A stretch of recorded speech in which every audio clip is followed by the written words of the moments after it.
Thank you very much. I just remember when I came to this hall that my first academic lecture was in this hall.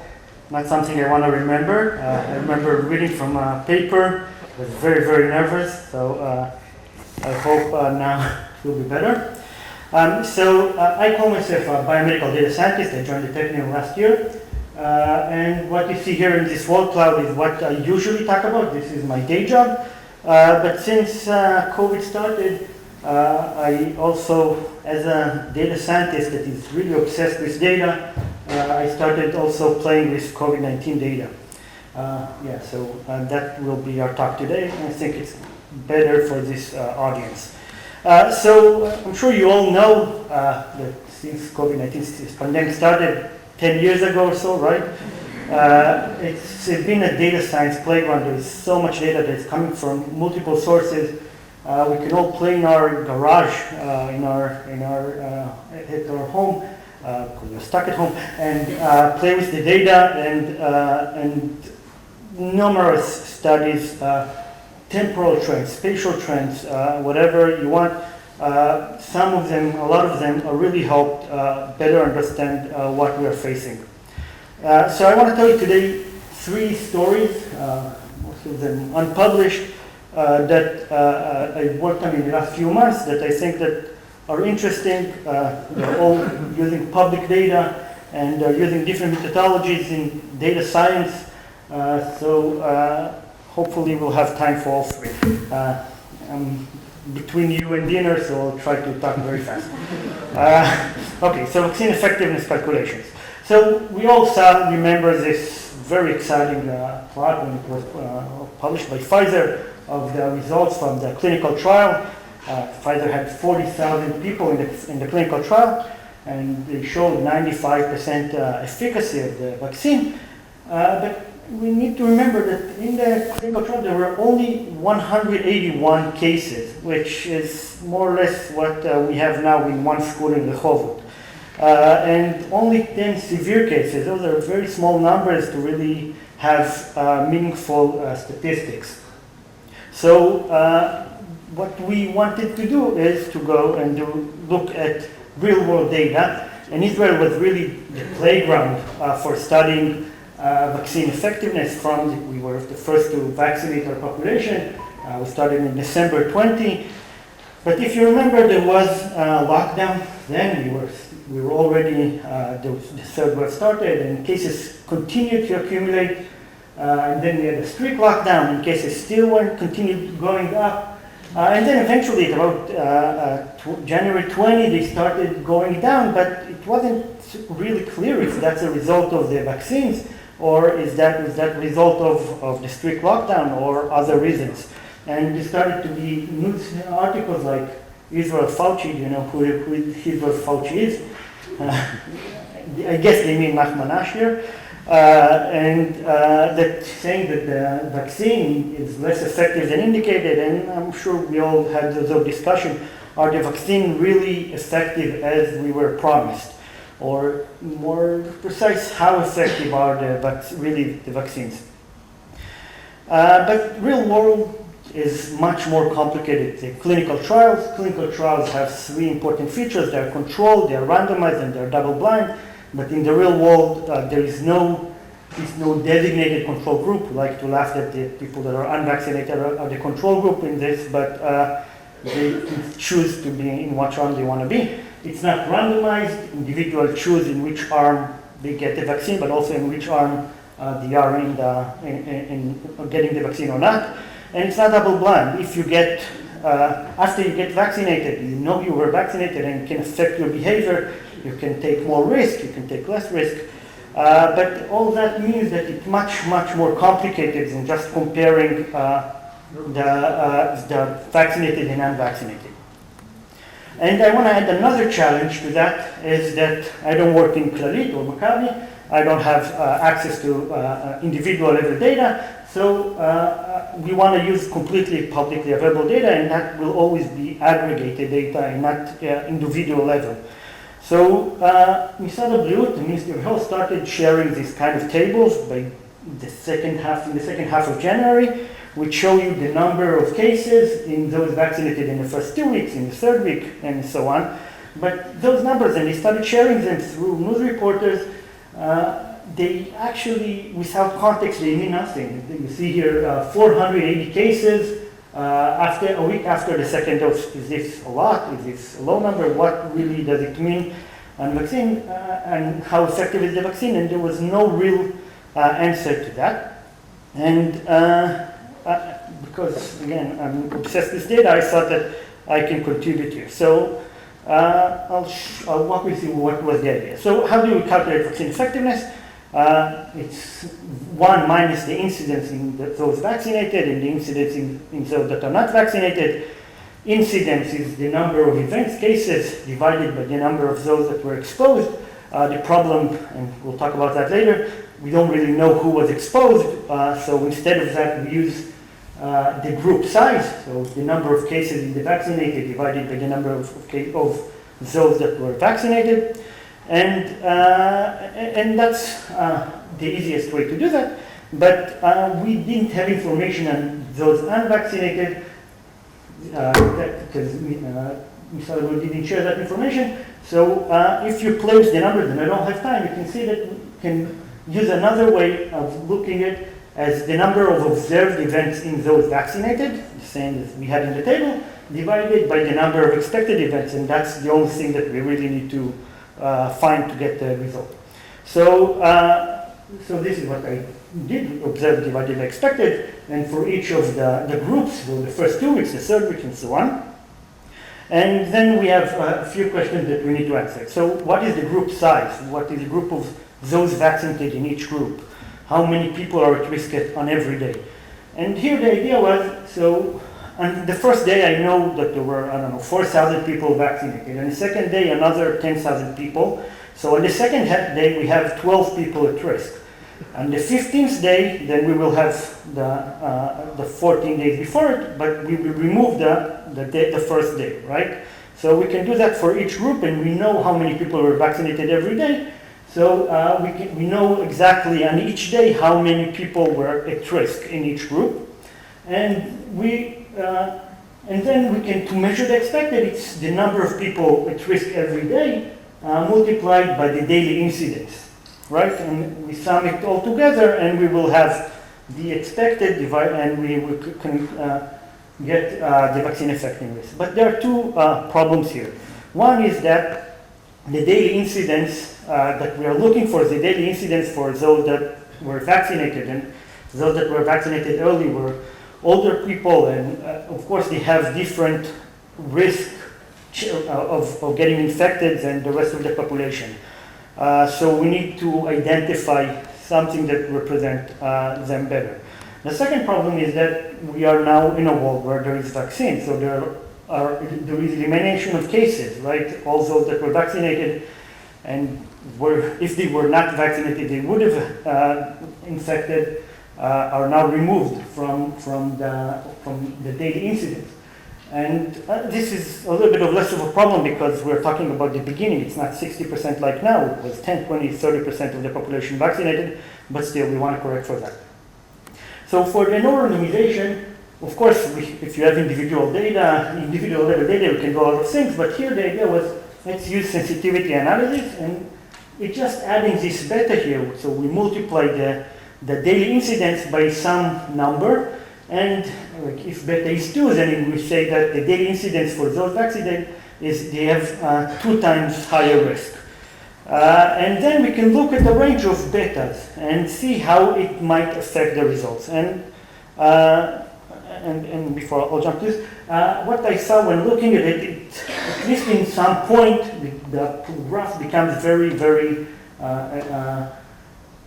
stable. So the difference between betas in a very wide range of betas has very low effect on the result, on the vaccine effectiveness. But we can also use, we know now, it took some to understand, but in the first 2 weeks there is no protection at all, so we can use a beta that will give us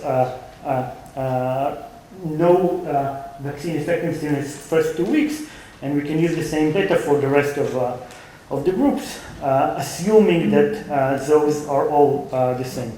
You have a phone from your child, call from your child. Okay, elimination of cases. So what we do here? We can, sorry, it deconvolves, we can deconvolve daily cases. So what is the number of observed daily cases observed in the population? So it's a sum of two numbers. It's the number of those vaccinated, or cases in the vaccinated multiplied by 1 minus the vaccine effectiveness, right? So if vaccine is 90% effective and we saw one case, then we are assuming there were 9 cases that were eliminated. And the second one is just the number of those unvaccinated. So here we can start playing with numbers. So S is the number of cases, the sum of cases in the country, and S1 and S2 are those numbers. And then we can use this idea of number of vaccinated multiplied by the daily incidence that we are now looking for. We don't know what is the daily incidence now, and for the vaccinated and for the unvaccinated. And then we can insert that D inside our equation for vaccine effectiveness. And if you play with those numbers a little bit, eventually we get some optimization problem that we can solve very easily. And that's essentially what I did. And this was already after they had, at the end of January, I showed those results. And it was the first analysis of vaccine effectiveness. And then a few weeks later, I updated it, and we get the results that show about 92% after 2 weeks after a second dose. And I put it on medRxiv, and then a few weeks later came the paper by Clalit that also showed 92% effectiveness. And then came a few months later the Ministry of Health that showed also more or less the same effectiveness. Okay, so this gave us maybe luck. We were lucky. I was lucky and gave us a prediction. But I want to talk about the problems. I had the same problem when I worked on this project, and I talked a lot about that. And nobody, for some reason, has been talking about it for over half a year now. And I think that we have a major overestimation of vaccine effectiveness. And I'll try to explain it in the most simple way. So let's say we have a group of 150 people, 140% are vaccinated and 10 of them are unvaccinated. And we have another group, another class of 150 people, there only 60 are vaccinated. So the sum of both is 2/3 of our population is vaccinated, okay? So let's give the vaccine, we know it's 80% effective, and we infect each group independently. In the first group, we had 1 person vaccinated and 5 unvaccinated. And in the second group, we had 5 people vaccinated and 25 unvaccinated. So let's now, what is the vaccine effectiveness? If we do that, then we have 6 people that are vaccinated divided by 200. This is the sum of those vaccinated divided by 30 over 100. And what's this? Anybody can do fast calculations. This will give you 90%, right? So, but the vaccine was 80%, and if we do that on each group independently, of course it's 80%. And that's true for the country, Israel. This is called interference in causal inference problem, and it's like the textbook problem in causal inference interference. And for some reason, both Clalit that worked with Harvard and Maccabi and Misad Ablut didn't even put that word in the papers. And we know that in Israel there is high heterogeneity in vaccination rates. There are places with very low vaccination rates. Those are what you see is the histogram of cities. And we also know that if you're vaccinated, the chances that you will interact with other people that are vaccinated is much higher than you will interact with somebody that is unvaccinated. And we have to take that into account. And we also know from many papers that vaccines block transmission. This is a paper from Ricky Shoni that using Maccabi data that showed that there is a very high correlation between as the vaccine rate in a community goes up, number of cases goes down. And what this means is that we have this kind of local herd immunity, regions with local herd immunity and regions with uncontrolled spread. and that will cause what I showed you, overestimation of real vaccine effectiveness. So we use all sorts of modeling techniques to compare what will happen, what will be vaccine effectiveness in homogeneous homogeneous countries and heterogeneous countries. And first of all, in places where the vaccination rate is very heterogeneous, there will be much more cases, both in the unvaccinated and the vaccinated. And relevant to what I'm talking here, so here the purple line here is in a homogeneous country, and the red line is in heterogeneous. Like Israel, we're trying to model here Israel, when we get, instead of 80%, we will get 87%, which is a major difference. It means that your risk of infection is almost 50% higher, instead of 30%, 20%. Okay, I'll move on to the second story. Calms me down when I watch it. Okay, so the fourth wave that we are just finishing, what caused it?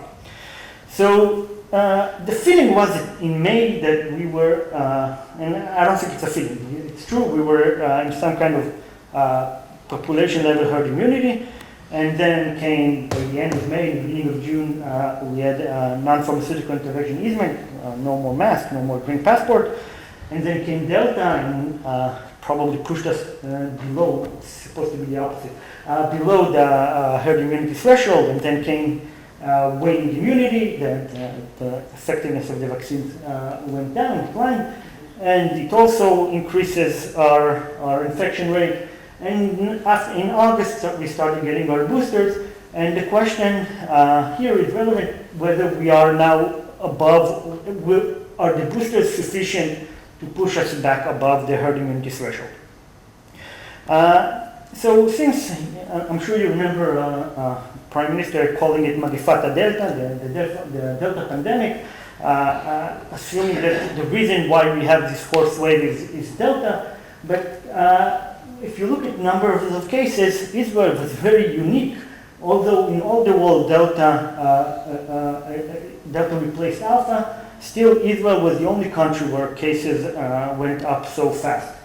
And so what's unique about Israel, and we already said that in the beginning, Israel was the first country to vaccinate its population. And here you can see it's actually pretty amazing. By April, we have 55% of our population vaccinated, compared to less than 20% in Chile, which was the second highest back then.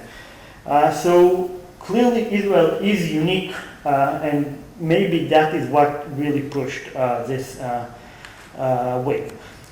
So how do we look at alternative scenarios? So I collaborated with Gilad Leon, now a postdoc in my lab, and she comes from theoretical physics, nuclear physics, and she developed this idea of particle modeling of COVID-19 infections. You can think of each one of us as a particle.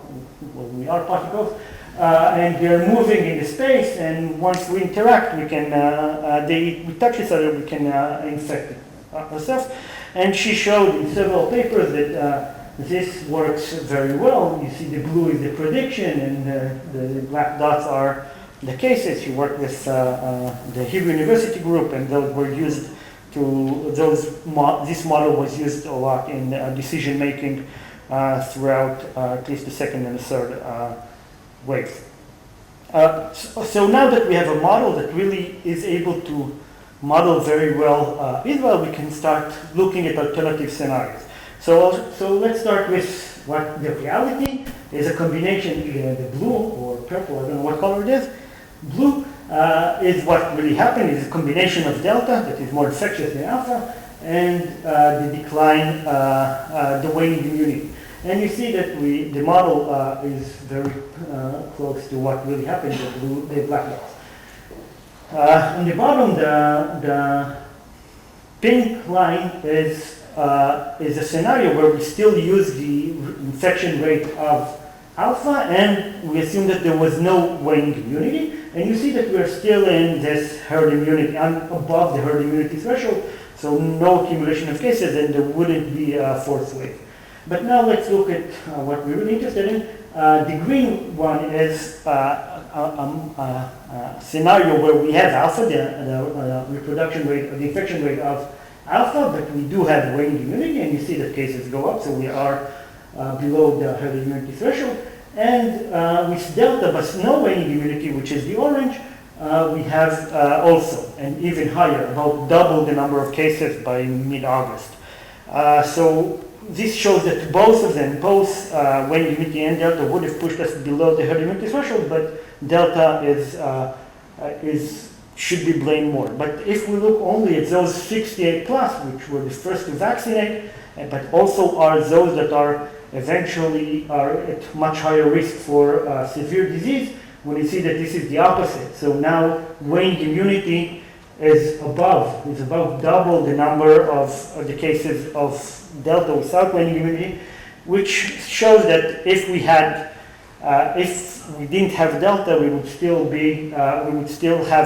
we would actually have more people in the hospitals than with delta and no waning immunity. So if I go back, then we can start, we can try to answer that question, will boosters bring us back above the herd immunity threshold? And I think the answers, well, for now, boosters are more effective than what we had after the second dose. So probably now we are maybe already above the herd immunity threshold, but once the boosters, even if they won't wane as fast as the second dose, and we'll go back to the same effectiveness that we had a month after the second dose, it's probably not sufficient, and to get back above the herd immunity threshold, we need more people to vaccinate, like children, and to really prevent the fifth wave. Okay, last story. I'll do it very, very rapidly. Political leaning and vaccine uptake. So we already saw this picture today. But Josh Anderson and Guido Imbens won the Nobel Prize, I think 2 weeks ago, on the use of natural experiments for causal inference. Data scientists, there's nothing that we love more than natural experiments because they allow us to move from correlations, associations, to causality. And I don't care about the politics, but I just love natural experiments, and we had a really nice natural experiment in Israel. So we had the first vaccination campaign back in January to March, and the decision of an individual to get vaccinated is affected by multiple reasons and is highly associated with socioeconomic status. And then we had our second vaccination campaign, the booster, and the decision to get vaccinated is affected again by the same reasons and is also highly associated with socioeconomic status. So if we see a change between them, a difference between them, then that difference could be affected by the political change that we have in the middle. So this is classic study design of a natural experiment, and using that we can see how the political change affected the decision to get vaccinated. So if you look at correlation in cities of percent, the y-axis the percent voting for Netanyahu, which is the sum of Likud and Shas and Yadut HaTorah and Tzionut Datit, and the percent of those that are avoiding boosters, you see very, very strong correlation. And if we can move from the level of cities, we can move to a level of statistical areas. Statistical areas are areas that are defined by the Lamas. There are about 5,000 people in each area. And you see the correlation. It just gives us much more statistical power. And then we can see, but what I showed you now, and correctly you will see that it's very problematic because there are two things that we know very well. There is very, very high correlation between taking the vaccine in the socioeconomic cluster, called socioeconomy. You see those that in the high socioeconomic clusters are taking the vaccines at much higher levels. And there's also very high correlation in Israel between the party you vote and your socioeconomic cluster. Here you see Yesh Atid in correlation with the socioeconomic status cluster, and votes for Likud. So it's not very surprising that we're seeing this high correlation between voting for Likud and voting for, those three. But something significant, there was a very significant change between the first campaign and the second vaccination campaign. And if you start you look at the right party is Likud and Tzionut Dati, you see that at the second campaign there was there was practically zero correlation between getting the vaccine and voting for those parties, and it went down, especially in the Likud. So now there's a very high correlation between voting for Likud and not taking the booster. On the other hand, if you look at the other parties that are now in the coalition, there was a positive correlation before because the voters are coming from higher socioeconomic clusters, but it continued to go up. So this is just the raw numbers, and we can. I don't have time to go over all the results, but just to make it as simple as possible.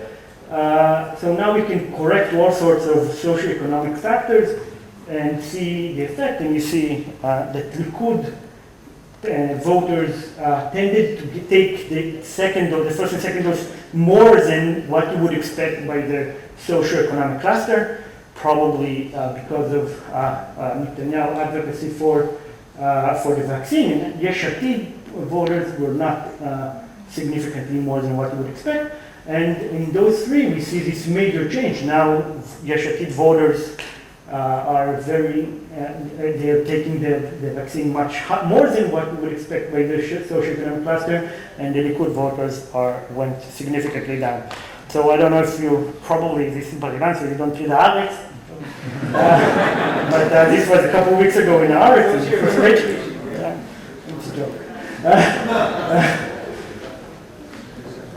So we can, so this was in Haaretz, this plot, where we can use marginal effects. It's a way to visualize that, and you see that the Likud is, the blue line goes up with the number of voters in that cluster, but the red one goes down, and Yesh Atid the opposite, and it makes sense in all the parties as we understand it.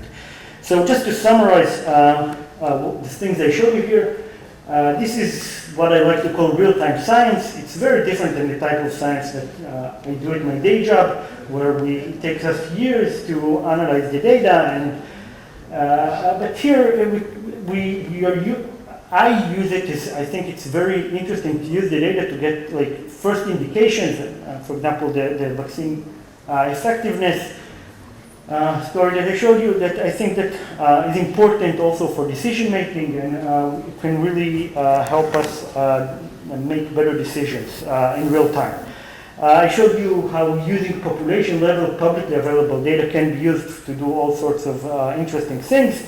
I showed you 3 different types of study designs, and again, as a data scientist, I don't really care about I care a lot about the methodology, but I like to use many different methodologies to study and to get insights from the data, because what we really care about is getting insights from the data. But the main thing that drives me in those analyses is that it's just really fun playing with the data. And if you're interested to do some more, let me know. Just to thank many of my collaborators that I didn't talk about any of those projects here, but I need to thank Hilaire de Leon, that I'm working now on all sorts of interesting things. So thank you very much, and for talking.